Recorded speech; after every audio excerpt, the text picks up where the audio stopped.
নমস্কাৰ অসম বিধানসভা টিভিৰ এই বিশেষ সাক্ষাৎকাৰ অনুষ্ঠানটোলৈ আপোনালোক আটাইকে স্বাগতম জনাইছোঁ। ইতিমধ্যে আৰম্ভ হৈছে 2027 চনৰ লোকপিয়ল। এটা দীঘলীয়া বিৰতিৰ পাছত অসমত লোকপিয়ল আৰম্ভ হৈছে আৰু এই লোকপিয়লৰ প্ৰথমটো পৰ্যায়ৰ কাম গণনাৰ কাম ইতিমধ্যে চলি আছে। অসমৰ ভালেমান লোকে ইতিমধ্যে গণনা সম্পূৰ্ণ কৰিছে। এই গণনা প্ৰক্ৰিয়াটো 16 আগষ্টলৈকে চলিব। এই সমগ্ৰ 2027 চনৰ লোকপিয়ল প্ৰক্ৰিয়াটো লোকপিয়ল সঞ্চালকালয়ে তদাৰক কৰি আছে আৰু আমাৰ লগত আছে অসমৰ লোকপিয়ল সঞ্চালক শ্ৰী বিশ্বজিৎ পেগু ডাঙৰীয়া। আপোনাক স্বাগতম জনাইছোঁ অসম বিধানসভা টিভিৰ এই অনুষ্ঠানটোলৈ। এই যিটো লোকপিয়লটো অসমৰ জনসাধাৰণৰ কাৰণে এটা দীঘলীয়া বিৰতিৰ পাছত হৈছে আৰু অতি প্ৰয়োজনীয় এটা প্ৰক্ৰিয়া আৰু এই এটা বিশাল প্ৰক্ৰিয়া, ব্যাপক প্ৰক্ৰিয়া, সেইটোৰ গুৰি ধৰি আছে আপুনি। ইতিমধ্যে 2 আগষ্টৰ পৰা আৰম্ভ হৈছে গণনা। গতিকে এই প্ৰক্ৰিয়াটোৰ বিষয়ে বিশদভাৱে ক'ব। হয়, প্ৰথমতে নমস্কাৰ। ইতিমধ্যে আপোনাক জনাইছে যে আমাৰ 2027 চনৰ লোকপিয়ল ইতিমধ্যে আৰম্ভ হৈ গৈছে আৰু আৰম্ভ হৈছে আমাৰ 2 আগষ্টৰ পৰা 16 আগষ্টলৈ আমাৰ যি গণনা প্ৰক্ৰিয়া আছে সেইটোৰে আৰম্ভণি হৈছে। কিন্তু আচল আমাৰ যিটো লোকপিয়ল হ'ব দুটা পৰ্যায়ত হ'ব। এটা হৈছে আপোনাৰ প্ৰথম পৰ্যায়টো হ'ব আপোনাৰ গৃহপিয়ল বা গৃহ তালিকা গণনা। দ্বিতীয় পৰ্যায়টো হ'ব যিটো আমাৰ জনগণনা, যিটো একচুৱেল যিটো পপুলেশ্যন কাউণ্ট হ'ব সেইটো হ'ব দ্বিতীয় পৰ্যায়ত। প্ৰথম পৰ্যায়টো হ'ব আপোনাৰ 17 আগষ্টৰ পৰা 15 ছেপ্টেম্বৰ। এটা 30 দিনৰ সময়সীমা বান্ধি দিয়া হৈছে আৰু দ্বিতীয় পৰ্যায়টো অহা বছৰ ফেব্ৰুৱাৰী মাহত হোৱাৰ কথা আছে। তাৰ লগতে এইবাৰ প্ৰথমবাৰৰ কাৰণে এটা ছেল্ফ এনিমেশ্যন ফেচিলিটি গণনা এটা প্ৰক্ৰিয়া এটা আৰম্ভ কৰা হৈছে আৰু এই গণনা প্ৰক্ৰিয়া 2 আগষ্টৰ পৰা 16 আগষ্টৰ ভিতৰত 15 দিনৰ এটা সময়সীমা বান্ধি দিয়া হৈছে আৰু যিকোনো ব্যক্তিয়ে বা যিকোনো নাগৰিকে নিজৰ ঘৰত বহি বা য'তেই নাথাকক তেওঁ নিজৰ গণনা কৰিব পাৰিব। কেৱল তেওঁ পৰ্টেলটোত যাব লাগিব। পৰ্টেলটো মই কৈ দিছোঁ, SE সেলফ ইনুমাৰেশ্যন se.census.gov.in যদি আপোনালোকে ক্লিক কৰে তাৰে পেজটো আহি যাব আৰু পেজত আপোনালোক খুব সহজ সৰলভাৱে সকলোখিনি ইনষ্ট্ৰাকশ্যন দিয়া থাকিব। আপোনালোকে কেৱল বাটনটো ক্লিক কৰি গ'লেই হ'ল আৰু তাতে আপোনাৰ যিখিনি তথ্য দিব লাগে, আমাৰ 33টা কুৱেশ্যন থাকিব। এই 33টা তথ্য কুৱেশ্যনৰ ওপৰত আপোনালোকে উত্তৰখিনি তাতে অলৰেডি ফিটিং হৈ থাকে, ফিট ইন হৈ থাকে। কেৱল আপোনালোকে এইটো ক্লিক কৰি গ'লে আৰু ফাইনেলি আপোনালোকে ছাবমিট কৰি দিব আৰু ছাবমিট কৰাৰ লগে লগে এটা ছেল্ফ ইনুমাৰেশ্যন ID এটা আহিব, নম্বৰ এটা আহিব, OTPৰ নিচিনাকৈ এটা ছেল্ফ ইনুমাৰেশ্যন ID আহিব। সেই IDটো কিন্তু আপোনালোকে ছেভ কৰি ৰাখিব লাগিব, কাৰণ আমাৰ যেতিয়া গৃহ তালিকা বা গৃহ পিয়ল যেতিয়া হ'ব, যিটো আমাৰ HLO বুলি কওঁ, ইংলিছত কয় house listing operations and housing census. তো ইন শ্বৰ্ট আমি HLO বুলি কওঁ। সেই HLO পিৰিয়ডটোত আমাৰ যিটো 17 আগষ্টৰ পৰা 15 ছেপ্টেম্বৰ হ'ব, সেইটো সময়ত আমাৰ গণনাকাৰী বিষয়াসকল তেওঁলোকে ঘৰে ঘৰে যাব, প্ৰত্যেকটো ঘৰতে যাব আৰু তেওঁলোকে গৈ পেলাই যদি কোনোবাই ছেল্ফ ইনুমাৰেশ্যন কৰিছে তেওঁলোকক সুধিব যে আপোনাৰ ছেল্ফ ইনুমাৰেশ্যন কৰিছে নেকি, আৰু যদি কৈছে যে ছেল্ফ ইনুমাৰেশ্যন কৰিছে তেতিয়াহ'লে IDটো দিলে হৈ যাব। ID দিয়াৰ লগে লগে সকলোখিনি তথ্য আহি যাব আৰু আহি পেলাই আমাৰ যিটো গণনাকাৰী বিষয়া থাকিব, ইনুমাৰেটৰ থাকিব, তেওঁলোকে কেৱল এইটো ভেৰিফাই কৰিব যে হয় তেওঁ যিখিনি তথ্য দিছে সঠিক তথ্য দিছে, গতিকে মই এইটো ছাবমিট কৰি দিব পাৰোঁ। তেতিয়া সহজ হৈ গ'ল। এতিয়া মানে যদি কোনোবাই ছেল্ফ ইনুমাৰেশ্যন কৰি পেলাই থৈছে তেতিয়াহ'লে গণনাকাৰী বিষয়া সময়টো কম লাগিব, যিটো নেকি আপোনাৰ 10 মিনিট বা 15 মিনিট লাগিলেহেঁতেন। কিন্তু মই যদি গণনা অলৰেডি কৰি ৰাখিছোঁ, গতিকে তেতিয়া মই আহিলে মোৰ খুব বেছি 3 মিনিটৰ পৰা 5 মিনিট IDটো দিলেই হ'ল। কাৰণ তাৰ IDটো দিয়াৰ লগে লগে গোটেইখিনি তথ্য আহিয়ে যাব, কেৱল তেওঁ ভেৰিফাই কৰিব লাগে। গণনাটো যদি কোনোবাই কৰা নাই, পাৰা নাই, তেতিয়াহ'লে চাওক, প্ৰথম কথা হ'ল কি এইবাৰ প্ৰথমবাৰৰ কাৰণে গণনাৰ ব্যৱস্থা এটা কৰা হৈছে। কিন্তু গণনা তেনেকুৱা মেণ্ডেটৰী বুলি আমি নকওঁ, মেণ্ডেটৰীও নহয়ও। কিন্তু যদি গণনা কৰে এটা নাগৰিক এজনে আমাৰ এনেকুৱা এটা বৃহৎ এটা প্ৰক্ৰিয়া, চেঞ্চাছৰ নিচিনা প্ৰক্ৰিয়াৰ লগত জড়িত থকা এটা সুযোগ পাব আৰু লগতে আমাৰ ইনুমাৰেটৰসকল, আমাৰ যিখিনি গণনাকাৰী বিষয়া আছে তেওঁলোকৰো কামটো অলপমান উজু হৈ যায়, সহজ সৰল হৈ যায় আৰু কম সময় লাগিব। গতিকে it's a win win situation for all. আৰু এটা মই দৰ্শকসকলৰ কাৰণে বা কৈছোঁ যে আজিকালি বেছিভাগ সৰহভাগ লোকেই ব্যস্ত, কৰ্মব্যস্ত মানুহ, গতিকে যেতিয়া গণনাকাৰীসকল মতকাৰীসকল ঘৰলৈ যায় তেতিয়া হয়তো কোনোবা কৰ্তৃত্বশীল মানুহ নাপাবও পাৰে তেওঁৰ অভিভাৱকক, গতিকে তেতিয়া স্বগণনা কৰি থোৱা আইডিটো যদি কোনোবাই ঘৰৰ কোনোবাই দি দিয়ে তেতিয়াওতো সুবিধা হ'ব। তেতিয়াও সুবিধা হ'ব। সাধাৰণতে আমি যেতিয়া আমাৰ গণনাকাৰী বিষয়াসকলক আমি এইটোৱে কওঁ যে তেওঁলোকে প্ৰত্যেকটো ঘৰতে যাব, প্ৰত্যেকটো ঘৰ তেওঁলোকে গৈ পেলাই নম্বৰো দিব, ঘৰৰ নম্বৰো দিব, হাউচ নম্বৰ দিব, বিল্ডিং নম্বৰ দিব, তো সেইখিনিতো কৰিবই। তাৰ লগতে তেওঁলোকে গণনা যদি ছেল্ফ ইনফৰমেশ্যন কৰিছে তেওঁলোকে সুধিব, যদি কৰিছে তেওঁলোকে ক'ব যে ঠিক আছে আপোনাৰ আইডিটো দিয়ক, আইডি দিয়াৰ লগে লগে বস্তুখিনি হৈ যায়। আৰু ধৰক এতিয়া কেতিয়াবা কিবা কাৰণত ঘৰত যদি ভেকেণ্টো হৈ থাকে বা কিবা কাৰণত মানুহজন নাই, মুৰব্বীজন নাই, তেতিয়া তেওঁৰ ঘৰত যদি কোনোবা বেলেগ এজনো আছে, বেলেগ কোনোবা এজনো আছে, তেওঁক খালি আইডিটো শ্বেয়াৰ কৰি দিলে হৈ যায়। তেতিয়া নহ'লে আকৌ গণনা কৰি উভতি আহিব লাগিব বা সেই মানুহজনক বিচাৰোঁতে ৰখোঁতে অকণমান সময় লাগি যাব পাৰে। তো দিছ ইজ এই ফেচিলিটিটো মানে চবৰ কাৰণে সুবিধা। মানে এতিয়া 2 আগষ্টৰ পৰা 16 আগষ্টলৈ স্বগণনা ছেল্ফ এনুমাৰেশ্যন সেইটো অসমত মানে প্ৰথমবাৰৰ বাবে হৈছে এইটো সুবিধা গোটেই ভাৰততে। যিহেতু এতিয়া সকলোৱে মোবাইল বা ইণ্টাৰনেট সকলোতে অভ্যস্ত হয়, গতিকে এইটো কৰিব নোৱাৰাৰ বিশেষ কথা নাই। তাৰপাছত আপুনি ক'লে যে 17 আগষ্টৰ পৰা 15 ছেপ্টেম্বৰলৈ এইটো মত গণনা হ'ব, ঘৰে ঘৰে গৈ পেলাই ঘৰৰ নম্বৰ দিব, আৰু সেই সময়তো তেওঁলোকে সেই একেকেইটা প্ৰশ্নৰ উত্তৰেই বিচাৰিব, ছেল্ফ এনুমাৰেশ্যন তেওঁলোকৰ সেইখিনিয়ে কাম তেতিয়া, নহয় জানো? সেইকাৰণে যে আমাৰ যদিও ছেল্ফ এনুমাৰেশ্যন ফেচিলিটিটো মেণ্ডেটৰী নহয়, আল্টিমেটলি আমাৰ গণনাকাৰী বিষয়াসকলে গৈ পেলাই সেইখিনি প্ৰশ্ন সুধিব, কাৰণ সেই 33টা কুৱেশ্যন। আৰু ইতিমধ্যে এইকেইটা বহুল প্ৰচাৰো হৈছে, এই প্ৰশ্নকেইটা আপোনালোকে দি দিছে বিজ্ঞাপন আকাৰে, গতিকে সেইখিনি এতিয়া তাৰ পাছত এই গণনাকাৰীসকলৰ সেই প্ৰক্ৰিয়াটো শেষ হোৱাৰ পাছত তাৰপাছত আকৌ তাৰ পিছৰ পৰ্যায়টো কেনেকৈ হ'ব এইটো নেক্সট বছৰত? অহা বছৰ আমি ধৰি লৈছোঁ ফেব্ৰুৱাৰী মাহত এইটো হ'ব লাগে। পপুলেশ্যন ইনুমাৰেশ্যন বুলি কয়, ফেজ 2, আৰু তেতিয়াহে একচুৱেল কাউণ্টটো হ'ব। কিন্তু ইয়াতে এটা কথা মন কৰিব লাগিব যে আমি যদিও 2টা ফেজত কৰিছোঁ বা একচুৱেল পপুলেশ্যন কাউণ্টটো আমি ফেজ 2ত কৰিম, বেছটো কিন্তু আমাৰ ফেজ 1ত হ'ব। আমি যিটো গৃহপ্ৰিয়ল কৰিব গৈ আছোঁ বা ঘৰত কি কি সা সুবিধা আছে, ঘৰৰ কণ্ডিশ্যনটো কেনেকুৱা, তথ্যখিনি আমি যিটো সংগ্ৰহ কৰিম সেইটোৰ ভিত্তিতে কিন্তু পপুলেশ্যন চেঞ্চাছ মানে যিটো আমাৰ জনগণনা, যিটো একচুৱেল পপুলেশ্যন যোনটো কাউণ্ট হ'ব, দিছ উইল বি দ্য বেছ। আৰু এই বেচিছটোৰ ওপৰতে গৈ পেলাই এতিয়া পপুলেশ্যন ইনুমাৰেশ্যনটো কৰিম। গতিকে এই গোটেই প্ৰক্ৰিয়াটো সামৰণি কেতিয়া এনে? আমাৰ এনেই ধৰক আমাক এটা টাইম বান্ধি দিছে যে 1 March 2027 will be the reference date. গতিকে আমি সেইদিনাখন সেইটোকে আমি ৰেফাৰেঞ্চ ডেট কৰি মাৰ্চ, এপ্ৰিল, জুনলৈকে আমাৰ এটা ড্ৰাফ্ট এটা ওলাই যাব। এতিয়া এই গোটেই বিশাল প্ৰক্ৰিয়াটোত কিমান লোক জড়িত? এনে আমি যদি চাবলৈ যাওঁ, আমি এইটো census is a union list subject, আৰু আমাৰ চেঞ্চাছ আমি কৰোঁ with the help of the state government. আমাৰ ৰাজ্য চৰকাৰৰ সহায় সহযোগিতাত আমি গোটেইখিনি কাম কৰোঁ, বা ৰাজ্য চৰকাৰৰ যিখিনি বিষয়া কৰ্মচাৰী থাকে তেওঁলোকৰ জৰিয়তে আমি কামখিনি কৰোঁ। তো আমি যদি চাবলৈ যাওঁ, ৰাইট ফ্ৰম দ্য ডিচিসকলক আমি প্ৰিন্সিপাল চেঞ্চাছ অফিচাৰ বুলিও কওঁ,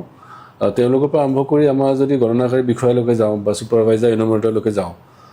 নিয়াৰ এবাউট 80,000 মানুহ আমি মানে এনগেজ কৰিব লাগিব, government employees. So' at different levels, বেলেগ বেলেগ বিভিন্ন পৰ্যায়ত আপোনাৰ তেওঁলোকক হেৰি কৰিব লাগিব। চ' 80,000 বুলি আপুনি ধৰি ল'ব পাৰোঁ, কিন্তু তাতে আমি ৰিজাৰ্ভ যদি আমি ওলাই দিওঁ তেতিয়াহ'লে হয়তো 74,000 মানুহ হ'ব। আৰু এই কৰ্মচাৰীসকল বা যিসকলে মত গণনা কৰিব ঘৰে ঘৰে গৈ, তেওঁলোক মানে সেই অঞ্চলৰে হ'ব লাগিব এনেকুৱা কথা? পৰাপক্ষত আমি তেওঁলোকৰ কৰ্মস্থানত আমি দিয়াৰ ব্যৱস্থা কৰিম, কাৰণ সেইটো হ'লে মানে কি হয়, তেখেতে মানুহখিনিক চিনা এটা পৰিচয় এটা থাকে, বা সেই অঞ্চলৰ মানুহখিনি যদি ঘৰত নাপালে তেতিয়া আকৌ তেওঁক বিচাৰি যাব লাগিব, যাব লাগিব। কাৰণ আমাৰ মটোটো হৈছে যে কোনো এজনে বাদ পৰিব নালাগে। গতিকে তেওঁ ধৰক গণনাকাৰী এজন গ'ল কোনোবা এখন ঘৰত সৰু ল'ৰা বা ছোৱালী এজন থাকিল তেতিয়া তেওঁ ফোন নম্বৰ বা কিবা দি আহিবনে এনেকুৱা ধৰণৰ হয় হয় আমি এজ ফাৰ এজ পচিবল যদি কিবা কাৰণত ঘৰখনত কোনো নাইও তেতিয়াও আমি আমাৰ তাৰে ওচৰ পাজৰৰ মানুহৰ পৰা আমি তেওঁৰ মোবাইল নম্বৰটো সংগ্ৰহ কৰিব চেষ্টা কৰিম আৰু তেওঁলোকক যোগাযোগ কৰিম যে আপুনি এই 30 দিনৰ ভিতৰত আহিব নেকি বা এই 30 কোন তাৰিখে আহিব যদি কয় যে নাই মই এসপ্তাহ 10 দিনৰ পিছত আহিম সেইদিনাখন আমাৰ গণনাকাৰীৰ বিষয়ে গৈ পেলাই তেওঁৰ পৰা তথ্যখিনি সংগ্ৰহ কৰিব চ' no one would be left behind no one would be মানে omitted from the exercise এতিয়া অসমত যিটো বান বিভীষিকা এটা আপুনি কৈছে আৰু 4খন জিলা বিশেষকৈ ক্ষতিগ্ৰস্ত হৈছে খুব বেয়াকৈ গতিকে সেই 4খন জিলা তেতিয়া নহ'ব 4খন বুলি নহয় বৰ্তমান আমি 2খন জিলা আমি স্থগিত ৰাখিছোঁ যোৰহাটৰ পৰা আমি এখন চিঠি পাইছোঁ যে তেওঁ কৰিব পাৰিব প্ৰায় হৈ গৈছে তেওঁলোকে যিখিনি প্ৰাৰম্ভিক কাম কৰিব লাগে সেইখিনি মোটামুটি শেষ হৈ গৈছে কেৱল তেওঁলোকে ট্ৰেইনিঙৰ এটা circle Teok circle if I am not ৰং টিয়ক চাৰ্কলত হয়তো তেওঁলোকে ট্ৰেইনিংটো অকণমান পিছুৱাবলগীয়া হ'ব পাৰে বাট আদাৰৱাইজ শিৱসাগৰ আৰু চৰাইদেউ বাদ দি পেলাই বাকীকেইটাত হ'ব সেইখিনি যেতিয়া পৰিৱেশ পৰিস্থিতি তেওঁলোকৰ পৰিৱেশ পৰিস্থিতি সাপেক্ষে আমি কাম মানে ডিচিশ্যনখিনি ল'ব লাগিব আৰু আমি ওপৰত আমাৰ কৰ্তৃপক্ষকো জনাইছোঁ যে এনেকুৱা এটা পৰিস্থিতি হৈছে খুব বানবিৰস্ত হৈছে আৰু গোটেইখিনি যিখিনি মানুহ আমাৰ ৰিলিফৰ কামত ব্যস্ত হৈ আছে বা ৰিলিফৰ কামত তেওঁলোকে কাম কৰি আছে তেওঁলোকে আল্টিমেটলি গৈ আমাৰ গণনাকাৰীৰ বিষয়ে হ'বলগীয়া আছিল চ' সকলোৱে সেইটো কামতে ব্যস্ত হৈ আছে গতিকে আমি জনাইছোঁ যে আমি অকণমান পিছুৱাবলগীয়া হ'ব পাৰে এতিয়া চাওঁ যদি পৰিৱেশ পৰিস্থিতি যদি ভাললৈ আহে তেতিয়াহ'লে আমি পেগুদিয়ামৰীয়া মই এটা আপোনাৰ অভিজ্ঞতাৰ কথা সুধিব বিচাৰিছোঁ এগৰাকী ভাৰতীয় প্ৰশাসনিক সেৱাৰ বিষয়া আপুনি আৰু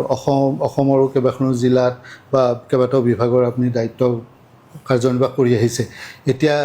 চেঞ্চাছ ডাইৰেক্টৰ হিচাপে লোকপিয়ল সঞ্চালক হিচাপে গৃহ মন্ত্ৰালয়ৰ অধীনত ৰেজিষ্ট্ৰাৰ জেনেৰেলৰ আণ্ডাৰত এই পদবীটো গতিকে এইটো এটা বিশাল ব্যৱস্থা বিশাল অভিযান বুলি ক'ব পাৰি বিশাল অভিযান আৰু এগৰাকী অসমৰে অসামৰিক সেৱাৰ প্ৰশাসনিক সেৱাৰ বিষয়া গতিকে আপোনাৰ অভিজ্ঞতা কেনেকুৱা আমি দেখিছোঁ যে এতিয়াও এখন দীঘলীয়া আপুনি ৰিভিউ মিটিং এখন হৈ গ'ল আপোনাৰ এই আৰম্ভ হোৱাৰ পৰা বা প্ৰস্তুতি পৰ্বৰ পৰা এতিয়া আপোনাৰ অভিজ্ঞতা কেনেধৰণৰ অভিজ্ঞতা বুলি ক'বলৈ গ'লে মোৰ প্ৰায় 6-7 মাহ মোৰ কমপ্লিট হৈছে এজ ডাইৰেক্টৰ চেঞ্চাছ অপাৰেশ্যন যিকেইদিনত যোনদিনাখন মই জইন কৰিছোঁ তেতিয়াৰ পৰা খুবেই ভাল এটা অভিজ্ঞতা পাইছোঁ আৰু যথেষ্টখিনি মানে সঁহাৰি কোঅপাৰেশ্যন আমি পাইছোঁ ফ্ৰম বোথ দি ডাইৰেক্টৰেটৰ আমাৰ যিসকল বিষয়া কৰ্মচাৰী আছে তেওঁলোকৰ পৰা যথেষ্টখিনি সঁহাৰি পাইছোঁ আৰু বিশেষকৈ মই আমাৰ ৰাজ্য চৰকাৰৰ কথা ক'ব লাগিব আৰু ৰাজ্য চৰকাৰৰ যিখিনি বিষয়া কৰ্মচাৰী বিশেষকৈ আমাৰ DC-সকলৰ পৰা যথেষ্টখিনি সঁহাৰি পাইছোঁ আৰু যেতিয়াই আমি তেওঁলোকৰ লগত যোগাযোগ কৰোঁ মানে কাম কাজখিনি মোটামুটি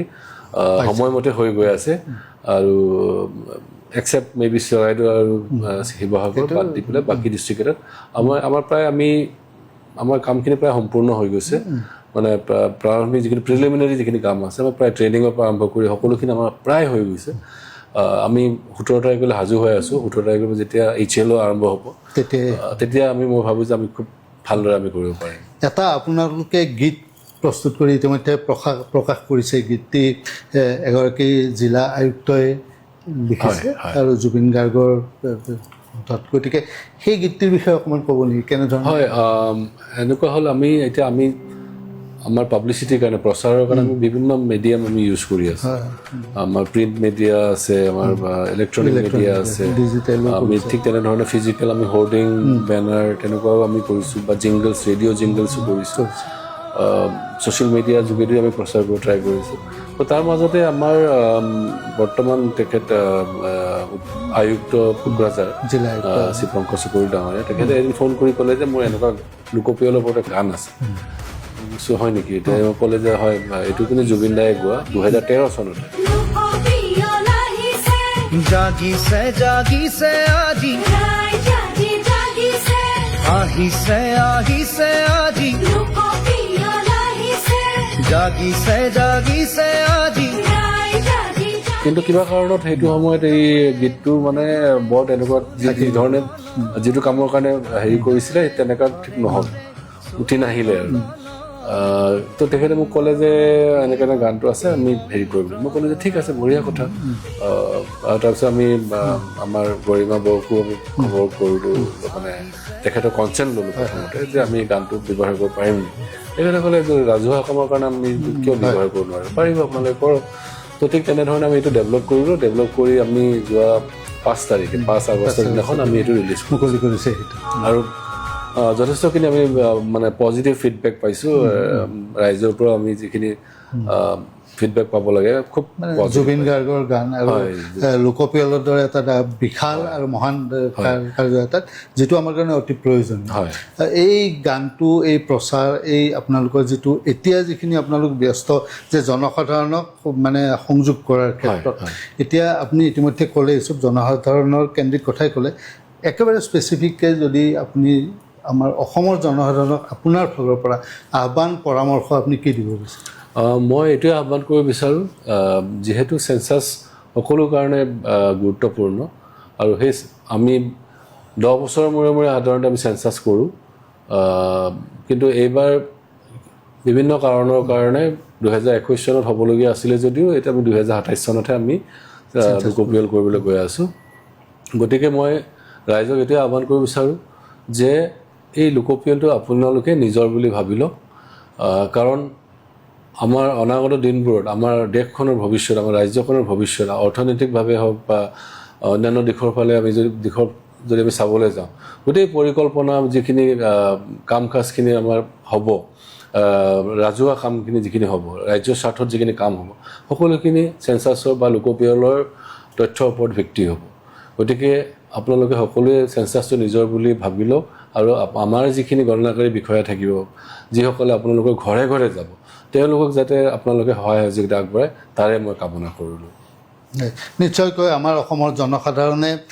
সকলোৱে সহযোগ কৰিব আৰু সহযোগ মানে সকলোকে প্ৰয়োজন মোৰ নামটো মোৰ গণনা মই যে এগৰাকী নাগৰিক আৰু মোৰ তথ্য মোৰ পৰিয়ালৰ তথ্য মোৰ ঘৰৰ তথ্য সকলোখিনি লাগিব আৰু এটা দীঘলীয়া বিৰতিৰ মূৰত হোৱা বুলি মই কৈছোঁৱেই গতিকে বহুতে হয়তো লোকপিয়লৰ গুৰুত্বটো হয়তো নতুন প্ৰজন্মই সিমান অনুধাৱন কৰিব নোৱাৰিবও পাৰে কিন্তু সকলোৱে আগবাঢ়ি অহা ভাল আৰু সকলোৱে যিহেতু ইতিমধ্যে আমি সকলো কামেই মোবাইল বা ইণ্টাৰনেটৰ জৰিয়তে কৰোঁ গতিকে গণনাৰ যিটো সুবিধা এই সুবিধাটো 16 আগষ্টলৈকে আছে এইখিনি কৰি ল'লে যিখিনি ঘৰে ঘৰে গণনাকাৰী যাব তেওঁলোকৰ কাৰণে সুবিধা হ'ব সকলোৰে কাৰণে সুবিধা হ'ব গতিকে সকলোৱে এই ক্ষেত্ৰত আগবাঢ়ি আহিব লাগে তেখেতসকল আছে আৰু তেখেতসকলৰ লগত আমি নিজেই দেখিছোঁ যে বাহিৰৰ পৰা জনসাধাৰণে ফোন কৰি সুধি আছে কেনেধৰণে কৰিব লাগে জুবিন গাৰ্গৰ গান তেখেতে